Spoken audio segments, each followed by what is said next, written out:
how do you organize the sections on your resume? The answer depends on your experience and what your audience is seeking. A study done by the Ladders revealed that people read a resume in an F or E-shaped pattern and tend to focus more on information included on the top of your resume. So, keep that in mind as you organize your sections. The most common types of sections found on a resume are your contact information, professional summary or profile, education, work experience, and skills. Other sections that can be helpful are volunteer experience, certifications, languages, awards, etc. You don't always have to include every section, and how you order your resume sections depends on what you want the reader to see first.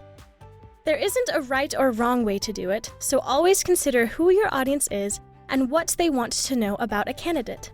For most college students, that means listing your education first, and then your work experience. For others, it means having a headline or summary and then experience.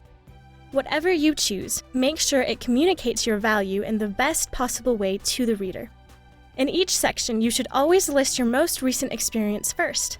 This is called reverse chronological order. If you have an older experience that is more relevant to the position for which you are applying and want the reader to see it first, you can always create a section called Relevant Work Experience and list it there. Then add another section called Additional Work Experience to list everything else in reverse chronological order. The way you order your sections will change over time as you gain more experience. A good tip is to always organize your sections so that you display your most impressive traits and experiences at the top. The best way to determine if you are doing that is to reach out to contacts in your network who work in your desired industry. They will help you gain insights so you know when you are spotlighting the right experiences based on your audience's needs. Good luck organizing your resume!